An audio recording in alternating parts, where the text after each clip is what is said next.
आज भी question discussion है ओबीजी से। फर्स्ट क्वेश्चन में जा रहा है। Okay, normal local findings in the first 24 hours post delivery include option A bright red blood, option B large clots or tissue fragments, option C a foul odor, option D the complete absence of lochia. Okay, post delivery या postpartum first 24 hours में normal local findings क्या है, यही है question. Okay, ठीक है। Lochia topic is lochia देखेंगे, important है। और भी क्वेश्चंस रिलेटेड आ सकते हैं लोकिया। ठीक है, lochia it is actually related to postpartum period या परप्यूरल पीरियड। परप्यूरल पीरियड या पोस्टपार्टम पीरियड मतलब डिलीवरी के बाद में फर्स्ट 6 वीक्स या 1.5 मंथ 42 डेज भी बोल सकते हैं, उसको कहते हैं क्या, postpartum period. Actually postpartum period में क्या होगा, मतलब नॉर्मल फिजियोलॉजिकल चेंजेस होते हैं डिलीवरी में, ये डिलीवरी नहीं बोल सकते, प्रेगनेंसी में, सही है ना। Normal physiological changes specially reproductive system में, स्पेशली यूट्रस में, सही है ना। ऑलमोस्ट 60 ग्राम वाला यूट्रस 1 kg तक बढ़ जाता है। तो ये वाला फिजियोलॉजिकल चेंजेस वापस नॉन प्रेग्नेंट स्टेटस में वापस आ जाते हैं, रिग्रेस हो जाते हैं, इसको कहते हैं क्या, परप्यूरल पीरियड। स्पेशली मतलब ज़्यादा फोकस रहेगा यूट्रस में। मैं बोलना जैसे 60 ग्राम वाला 1 kg बन गया था, तो वापस नॉन प्रेग्नेंट स्टेट जैसे ही वापस आ जाएगा, इसको कहते हैं क्या, परप्यूरल पीरियड। ज़्यादा फोकस यूट्रस में ही आएगा, मतलब नॉट ओनली यूट्रस, बाकी सब जो सिस्टम, बाकी जो सारा सिस्टम में चेंजेस हो गया था वो सब वापस आ जाएगा, नॉर्मल जैसा आ जाएगा। ठीक है, लेकिन ज़्यादा यूज़ कर दिया था यूट्रस, वो जो वापस आ जाएगा, इसको ज़्यादा फोकस है, इसको हम कहते हैं involution of the uterus. Okay, जो इन्वोल्यूशन ऑफ द यूट्रस मतलब यूट्रस पहले जैसा आने के लिए ऑलमोस्ट 6 वीक्स लगते हैं। ओके, वही है परप्यूरल पीरियड हम कहते हैं या पोस्टमार्टम पीरियड कहते हैं, ज़्यादा फोकस यूट्रस में है। ठीक है, वो नहीं है हमारा टॉपिक। लोकिया मतलब फर्स्ट फोर्टनाइट कहते हैं, या ऐसा भी बोल सकते हैं फर्स्ट 14 डेज, ज़्यादा एवरेज बोलते हैं 14 डेज, मैक्सिमम ऑफ 3 वीक्स कहते हैं 21 डेज। ओके, तो फर्स्ट 14 डेज में जो यूट्रस से जो आते हैं discharges, okay, specially placental site, placenta हमको बताया है वो यूट्रस में अटैच्ड है, इम्प्लांटेड है। जब बेबी बाहर आ गया, इसके साथ में 3rd स्टेज ऑफ डिलीवरी में, लेबर में, वो प्लासेंटा भी सेपरेट होके बाहर निकल जाएगा। जो वो प्लासेंटल साइट में लगभग 120 to 200, लगभग 200 तक यूट्रिन आर्टरी, स्पायरल आर्टरी कहते हैं, साथ में वेन भी, यूट्रिन वेन्स भी डिटैच होके बाहर आ रहे हैं, सही है ना। जो वो प्लासेंटल साइड से जो ब्लीडिंग रहेगा, बाद में यूट्रस प्रॉपरली कंट्रैक्ट होने से क्या हो जाएगा, तो ब्लीडिंग भी स्टॉप हो जाएगा। लेकिन वो जो प्लासेंटल साइट में जो बाकी रहेगा blood, specially RBCs blood, okay, mucus, debris, cell debris, fetal membranes का भी हो सकता है, डेसीजुआ का भी हो सकता है। What is decidua? Endometrial cells. Pregnancy में एंडोमेट्रियम को कहते हैं डेसीजुआ, जो डेड सेल्स, सिंपली बोल सकते हैं dead cells. Okay, lanugo hair, fetal hairs है ना, उसको बोलते हैं लैनगो, वर्निस कैसियोसा, इवन मेकोनियम भी, बच्चे का स्टूल अगर है तो, यह सब मिला के ज़्यादा फोकस ब्लड को ही है। ओके, जो ब्लड सेल डेब्रिस या डेड सेल्स वगैरह निकल जाके डिस्चार्ज जैसा बाहर आ जाएगा, स्पेशली यूट्रस से, वो जाना पड़ेगा, इसके लिए लगेगा ऑलमोस्ट 14 डेज। ओके, जो बाहर आने वाला डिस्चार्ज को कहते हैं क्या, लोकिया। इसके लिए लगभग कितना दिन लगेगा, 14 डेज। इसको हम ऐसा डिवाइड कर दिया हुआ है, फर्स्ट 4 डेज जो आते हैं इसको कहते हैं लोकिया रूब्रा कहते हैं। 4th day to 10th day, almost 4th day to 10th day, इसको बोलते हैं lochia serosa. 10th day to 14th day तक लोकिया आल्बा कहते हैं। तो डेज को भी इंपॉर्टेंस है। ऐसा भी क्वेश्चन आ सकता है डिलीवरी के बाद में 24, सेम जैसे 24 आवर्स हो गया, क्या आ गया हुआ है, लोकिया रूब्रा ही है। लोकिया रूब्रा का सिग्निफिकेंस ज़्यादा लाल कलर रहेगा, रेड कलर रहेगा, ब्राइट रेड कलर रहेगा, उसमें ज़्यादा से ज़्यादा आरबीसी है, नॉट ओनली आरबीसी, मैं बोलना जैसा फिटल मेम्ब्रेन्स का और डेसीजुआ का सेल डेब्रिस हो सकता है, shades of cells, dead cells हो सकता है, म्यूकस हो सकते हैं, वर्निक्स कैसियोजा हो सकते हैं, ये वगैरह मिला के बाहर आते हैं। इसको क्या कहते हैं, लोकिया रूब्रा बोलते हैं। लगभग 4 डेज लगेगा। Clear, okay. उसके बाद में क्या आएगा, 4th day to 9th day या 10th डे बोल सकते हैं, lochia serosa. Okay, brownish pink colour, almost brownish pink colour होगा। उसमें आरबीसी कम होगा, बहुत कम होगा। ज़्यादा से ज़्यादा WBC, mucus, okay, even wound exudates वगैरह इसमें ज़्यादा हो सकता है 4th day to 10th day. Clear. Last कौन सा आएगा, lochia alba. Name itself indicate, rubra red जैसा name itself indicate. Lochia alba मतलब वाइट डिस्चार्ज है, उसमें ही ज़्यादा से डब्ल्यूबीसी, म्यूकस, ये डेसीजुआ से जो निकलने वाला डेड सेल्स, सेल डेब्रिस वगैरह हो सकते हैं। 10th day to 14th day lochia alba, white discharge. Colour में ज़्यादा इंपॉर्टेंस है, bright red colour lochia rubra, brownish pink colour almost क्या lochia serosa, and lochia alba white discharge. इसका quantity भी सिग्निफिकेंस है। फर्स्ट 5 to 6 डेज तक ऑलमोस्ट 250 ml हो सकते हैं। एवरेज पूरा दिन में 400 ml तक नॉर्मल बोल रहा है। ओके, कम भी हो सकते हैं, स्कैंडी और इवन एब्सेंस भी हो सकते हैं अगर रिटेंशन हो गया तो। लोकियोमेट्रा कहते हैं इसको, मतलब कम हो गया या एब्सेंट हो गया तो। ओके, स्कैंडी बोलते हैं इसको, कम हो गया तो स्कैंडी बोलते हैं। लोकियोमेट्रा मतलब इन्फेक्शन सस्पेक्ट कर सकते हैं इस वाला सिचुएशन में। माल ऑर्डर्स हो गया तो, फाउल स्मेल है तो भी इन्फेक्शन है, वो भी क्वेश्चन में पूछा हुआ है। ओके, अगर रेड कलर मतलब लाल कलर 4 डेज तक इट इज नॉर्मल, सही है ना, लोकिया रूब्रा। अगर वो रेड कलर परसिस्टेंट हो गया, मोर डेज परसिस्टेंट हो गया, कंटिन्यू चल रहा है, वो भी अब नॉर्मलिटी इंडिकेट कर रहा है। Retained bits of placenta, retained bits of placenta मतलब प्लासेंटा का कुछ चीज अंदर क्या हो गया, लॉक हो गया या रिटेन हो गया। पोस्टपार्टम हेमरेज का वन ऑफ द रीजन है retained bits of placenta. Even सब इन्वोल्यूशन ऑफ द यूट्रस भी सस्पेक्ट कर सकते हैं अगर परसिस्टेंस ऑफ रेड कलर हो गया तो।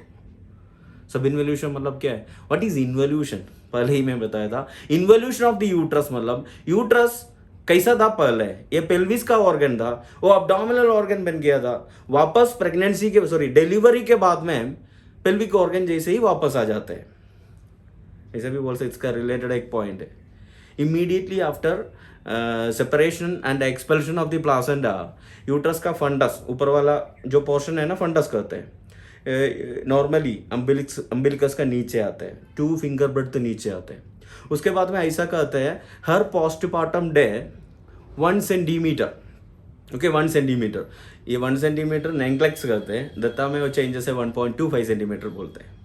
1.25 सेंटीमीटर या 1 सेंटीमीटर ले लो, 1 सेंटीमीटर हर डे कम होके 10th postpartum day we cannot palpate the uterus in abdominal cavity. समझ गए ना, abdominal कैविटी में पल्पेट नहीं कर सकते, मतलब ये पेल्विक कैविटी का ऑर्गन बन गया वापस। अगर वापस ऐसे ही वापस नहीं आया तो इसको कहते हैं सब इन्वोल्यूशन। क्लियर, वो पॉइंट भी उधर कनेक्ट हो गया। Okay, so that is the thing. तो फाउल स्मेल वगैरह हो गया तो इन्फेक्शन भी सस्पेक्ट कर सकते हैं। अगर इसका अमाउंट कम हो गया तो भी वो भी एक बात है, ज़्यादा दिन आ गया तो वो भी बात है। समझ गए ना, मतलब मोर देन 21 डेज परसिस्ट हो रहा है तो वो भी सस्पेक्ट कर रहा है, अगर जेनेटल ऑर्गन्स में कुछ लीशन से भी हो सकते हैं। Okay, so related more points I said that is enough. Okay, वो चलेगा। तो हमारा क्वेश्चन क्या था, ओके तो normal local findings in the first 24 hours, bright red blood, that is the right answer. वो भी remaining rest of the options भी देखेंगे, लार्ज क्लॉट्स और टिश्यू फ्रैगमेंट्स इसमें नहीं होगा लोकिया में। Okay, that indicates normality. Foul order मैंने बताया वो भी अब नॉर्मल है, इन्फेक्शन इंडिकेट कर रहा है। The complete absence of lochia, lochiometra में होता है, अगर रिटेंशन हो गया तो वो भी अब नॉर्मलिटी है। So right answer is option A, bright red blood. Next question में जा रहा है, when preparing to administer the vitamin K injection to a neonate, the nurse should select Which of the following sites are appropriate for the injection? Option A, deltoid muscle. Option B, anterior femoris muscle. Option C, vastus lateralis muscle. Option D, gluteus maximus muscle. Okay. Question ये है कि vitamin के injection administer करने के लिए preparation चल रहा है नियोनेट्स के लिए, सही है ना? तो कौन सा साइट इज अप्रोप्रिएट या बेस्ट साइट कौन सा है विटामिन के इंजेक्शन नियोनेट्स को देने के लिए? So right answer is option C, vastus lateralis muscle में देना बेटर रहेगा, बेस्ट रहेगा। फर्स्ट मैंने आंसर चूज कर दिया, अभी उसका रीजन ढूंढेंगे व्हाई इट इज। ओके, क्यों वास्टस लैटराइलिस रूट में दे रहा है, आईएम इंजेक्शन दे रहा है नियोनेट्स में, सही है ना? वास्टस लैटराइलिस कौन सा मसल है? एक बड़ा मसल है, एक्चुअली बोलते हैं lateral aspect. Okay, lateral aspect of the thigh में होते हैं, 2-3 मसल मिला के बन गया हुआ है, mainly rectus femoris muscle. Okay, rectus femoris muscle ऐसा भी क्वेश्चन में पूछ सकता है, एक क्वेश्चन में देखा था, अगर वास्टस लैटराइलिस नहीं देखा तो रेक्टस फीमरिस मसल भी चूज कर सकते हैं, क्योंकि it is a part of vastus lateralis muscle. Rectus femoris is the part of vastus lateralis muscle. Vastus lateralis में भी ऑलमोस्ट मिडिल थर्ड में इंजेक्शन देते हैं, that is a best site बोलते हैं, मिडिल थर्ड। देन ये भी मैंने अभी तक बताया नहीं क्यों वास्टस लैटराइलिस मसल में देते हैं, इसका फायदा या मतलब क्या, क्यों ऐसा देते हैं, मतलब vastus lateralis main thing it is free of blood vessels and nerves, comparatively इधर ब्लड वेसल्स एंड नर्व्स कम है, वो एक फायदा है। दूसरा, लोकेशन थोड़ा बड़ा है और भी मेडिकेशन अब्सॉर्प्शन का भी चांसेस कंपैरेटिवली ज़्यादा है। ओके, अच्छा तरह से मेडिकेशन अब्सॉर्ब हो जाता है। ओके, इसीलिए vastus lateralis is the best site for IM injection for neonates. Clear? और वन मोर थिंग इसका रिलेटेड बोल सकते हैं, 0.5 to 1 mg usual dosage okay देना पड़ेगा, इसे बोलते हैं 0.5 mg to 1 mg IM injection देते हैं। और रिलेटेड विटामिन के, सही है ना? विटामिन के दे रहा है, क्यों नियोनेट्स में विटामिन के इंजेक्शन दे रहा है, और भी क्वेश्चंस मिल जाएगा इसमें से। विटामिन के, एक्चुअली विटामिन के क्लॉटिंग के लिए हेल्प करते हैं, डायरेक्ट क्वेश्चन है, क्लॉटिंग के लिए कौन सा विटामिन हेल्प करते हैं? विटामिन के, सही है ना? वाई, क्यों? विटामिन के, एक्चुअली विटामिन के डिपेंडेंट 4 क्लॉटिंग फैक्टर्स होते हैं, क्लॉटिंग फैक्टर 2, 7, 9, 10। ओके, ये 4 क्लॉटिंग फैक्टर्स विटामिन के डिपेंडेंट है, ये विटामिन के का हेल्प से लीवर में सिंथेसाइज होते हैं, लीवर में मिल जाते हैं। ओके, इसके लिए किसका हेल्प चाहिए? विटामिन के का हेल्प चाहिए। अगर विटामिन के कम हो गया तो ये 4 क्लॉटिंग फैक्टर्स का मतलब कमी हो सकता है, सो क्लॉटिंग के लिए दिक्कत हो जाएगा, सही है ना? तो इधर कैसा रिलेट कर, वो भी एक पॉइंट इसका रिलेटेड बोल रहा है, इसलिए हम आपको पता होगा anticoagulant, specially oral anticoagulant warfarin. Okay, warfarin का main mechanism of action it is antagonist of vitamin K. Okay, vitamin K antagonist है, मतलब लिवर में विटामिन के को डिस्ट्रक्शन करेगा कौन? Warfarin. So that is anticoagulant, clotting नहीं बनने के लिए हेल्प करते हैं वारफारिन। इसीलिए सेम लॉजिक से सोचा तो वारफारिन ज़्यादा टॉक्सिक हो गया तो, टॉक्सिसिटी बन गया तो, वारफारिन द्वारा टॉक्सिसिटी बन गया मतलब ब्लीडिंग हो जाएगा, सही है ना? तो क्या एंटीडोट देगा? तो ऑब्वियसली विटामिन के ही देगा, सही है ना? सो इसलिए उधर कनेक्ट हो जाएगा, वारफारिन का एंटीडोट विटामिन के, हेपारिन का एंटीडोट प्रोटामिन सल्फेट, वो और एक कॉन्टेक्स्ट में बता देगा ज़्यादा डिटेल्स, अभी वो कनेक्ट हो गया, सही है ना? अभी बच्चे में मतलब नियोनेट्स में अभी डिलीवरी हुआ है बच्चे का, बात वो कनेक्ट नहीं किया, वो भी कनेक्ट करके बता देगा। विटामिन के का मेन सोर्स है हमारा लार्ज इंटेस्टाइन, स्पेशली कोलोन में नॉर्मल फ्लोरा होता है, माइक्रो ऑर्गेनिजम्स, ये भी pathological, okay, pathological micro organisms, मतलब क्या बोलते हैं, डिसीज बनने का कैपेसिटी है वो वाला micro organisms, specially E coli, Streptococcus वगैरह हाउस बन के वहाँ पे रहते हैं, कहाँ पे रहते हैं? लार्ज इंटेस्टाइन में, कोलोन में। इसको हम बोलते हैं normal flora. Normal flora not only in colon, skin में भी हो सकता है और भी जगह में रहता है, लेकिन अभी इधर का सिग्निफिकेंस ये लार्ज इंटेस्टाइन में या ये नॉर्मल फ्लोरा में रहने वाला माइक्रो ऑर्गेनिजम्स क्या बनाते हैं? मेनली विटामिन के बनाते हैं। और भी है, लेकिन अभी हमारा सिग्निफिकेंस विटामिन के का है, इसलिए मैं वो रिलेट कर रहा है। विटामिन के बनाते हैं, मतलब एक मेन सोर्स ओके है हमारा नॉर्मल फ्लोरा, वहाँ पे माइक्रो ऑर्गेनिजम्स होते हैं, वहाँ से बने होते हैं क्या, विटामिन के। तो इसलिए हमारे लिए कोई ज़्यादा दिक्कत नहीं है, विटामिन के सफिशिएंट है, सही है ना। क्लोट बनने के लिए उतना प्रॉब्लम नहीं है, वो विटामिन के रिलेटेड प्रॉब्लम नहीं है। लेकिन जो नया बच्चा है वो नियोनेट है, अभी अभी डिलीवरी हुआ है, उसमें माइक्रो ऑर्गेनिजम्स नहीं होगा, मतलब सिंपली बोलते हैं हम स्टेराइल फ्लोरा है उनका, स्टेराइल फ्लोरा, उसमें माइक्रो ऑर्गेनिजम्स नहीं रहेगा। किसके लिए, विटामिन के बनने के लिए। इसके लिए एटलीस्ट मिनिमम 1 वीक लगेगा, तब तक इनको ब्लीडिंग का रिस्क हो सकता है ना, समझ गया ना। वो ब्लीडिंग रिस्क कम करने के लिए जनन में, मतलब बाय बर्थ इसको क्या देते हैं हम, विटामिन के इंजेक्शन देते हैं। वो भी रिलेट करना है क्योंकि बहुत ज़्यादा क्वेश्चन पूछा हुआ है। सिंपल थिंग, जो नियोनेट्स में स्टेराइल फ्लोरा है उसमें नॉर्मल फ्लोरा नहीं है, माइक्रो ऑर्गेनिजम्स नहीं है, इसलिए इसको विटामिन के का कमी हो सकता है, ब्लीडिंग का रिस्क रहेगा, इसलिए उसको विटामिन के इंजेक्शन देना पड़ेगा। वो कहाँ पे देना है, best location is vastus lateralis route, IM injection देना है। Usual dosage is 0.5 to 1 mg, okay, that is the thing, okay. So already मैंने बता दिया, right answer is vastus lateralis muscle.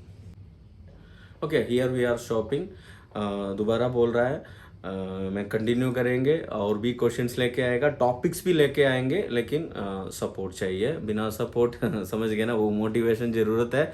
तो अगर आपको पसंद आ रहा है तो सब्सक्राइब कर देना, और भी फ्रेंड्स में, ओके, और भी फ्रेंड्स के लिए शेयर कर देना।